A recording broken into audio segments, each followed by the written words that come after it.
Hi, I'm Dennis Phillips, and welcome to Everyday Reloading and Shooting.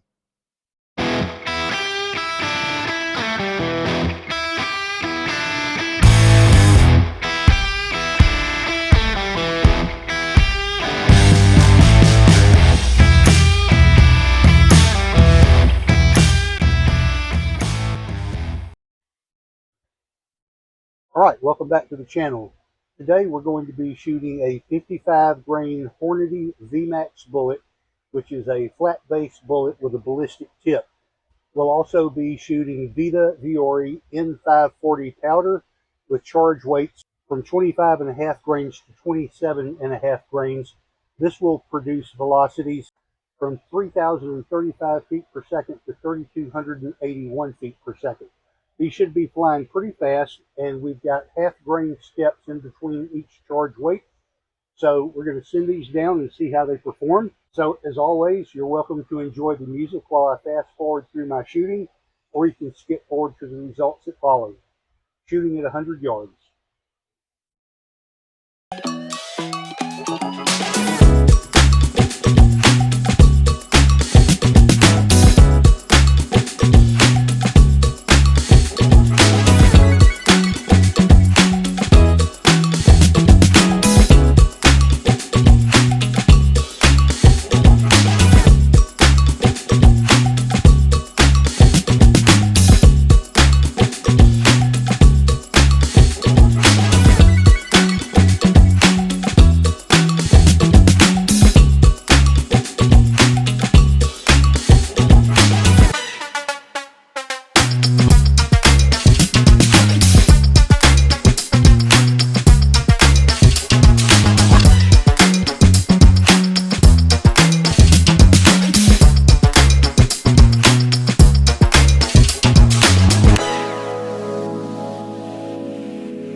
Alright, most of these shot pretty well, I think. Some of the groups look very similar, but let's bring them in and take a look.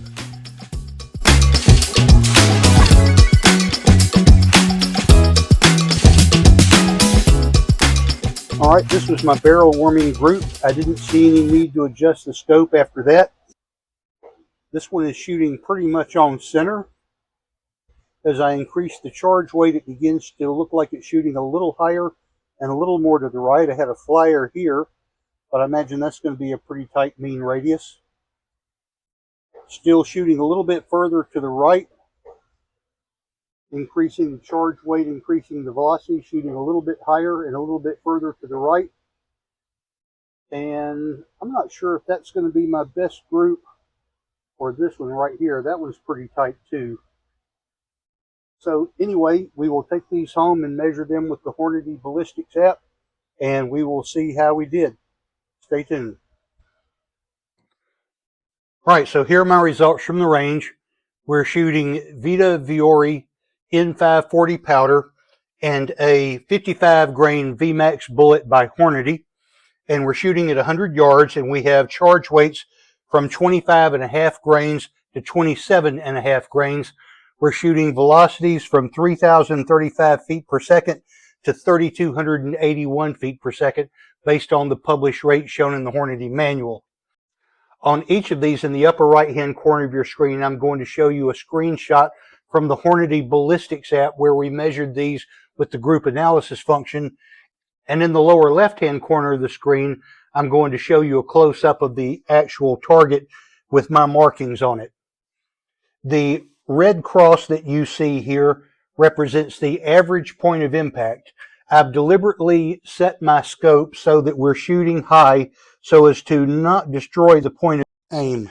But we will see that as the charge weights increase, the groups begin to cluster higher and more to the right. So on our fouling group, we shot 5 shots to warm the barrel, and we had an extreme spread of 0.8 inches. We're shooting almost on center, just 0.02 of an inch to the right of center, and we had a mean radius of 0.35 inches on 5 shots.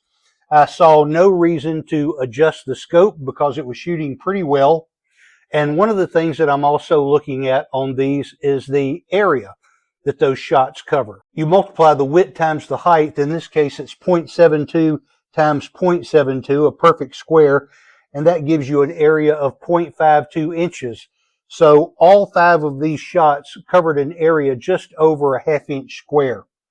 And of course, you have a mean radius of 0.35, which a radius is half of a circle. So if you double that, that gives you an average group size of 0.70 inches. So 0.70 inches with an area of 0.52 inches seems pretty good to me. So we begin shooting our first group, and we're at 25.5 grains of powder at 3,035 feet per second. We are shooting 0.13 of an inch to the right. We have a group size of 1.09 inches and a mean radius of 0.39, which gives you an average group size of 0.78. And we have an area of 106 times 73, which gives you an area of 0.77 inches. So there, the average group size and the area are almost identical. Moving on to 26 grains of powder, we're traveling at 3,102 feet per second in velocity. We're shooting 0.23 of an inch to the right, and we have a extreme spread of 1.23 inches. We had a flyer here, but otherwise we had a really tight group right here. But because of that flyer, we have a mean radius of 0.37, which double gives you an average group size of 0.74 inches. We have a width and height of 1.18 and 0.83, so that gives you an area of 0.98 inches. Moving on to 26.5 grains, we're now traveling at 3,162 feet per second. We're shooting just over a 1/4 inch to the right at 0.28 inches, shooting just over an inch high. We've got an extreme spread of 1.19 inches, and we have a mean radius of 0.41, which is going to give you an average group size of 0.82 inches. We're covering an area of 0.88 inches, which is a group width of 103 and a height of 0.85. We're beginning to tighten up a little bit when we get to 27 grains of powder. We're now traveling at 3,222 feet per second, and because that barrel is torquing because of that increased charge weight, we're now shooting further to the right at 0.67 inches, and our elevation is going up a little bit higher as well. We're now shooting 1.42 inches high. We have an extreme spread of 0.96 inches, which on 10 shots, anytime you increase the number of shots you're shooting at a group, you can expect those groups to open up somewhat. And they are here, but still, in this case, we're actually under an inch with a mean radius of 0.33 inches. Our group size, because we've got a height and width of 0.78 and 0.96, we have an area of 0.75 inches. So all of those shots are within 3/4 of an inch. Moving on to 27.5 grains, we're just below the maximum charge weight for this powder and bullet combination. The maximum charge weight is 27.8 grains, and that should be traveling just under 3,200 feet per second at 3,196. But we're shooting 27.5 grains, which should be traveling at 3,281 feet per second. We have an extreme spread of 1.09 inches, and we have a mean radius of 0.32 inches. And that's because even though we have 2 flyers out here, we've got a really nice cluster where 8 out of 10 shots are grouped really tight together here. Our height and width are 0.89 times 0.82, and that gives us an area of 0.73 inches. So we're shooting a mean radius of 0.32, which doubled gives you an average group size of 0.64, and that's all within an area of less than 3/4 of an inch. So very pleased with this load. I think all of these shot fairly well.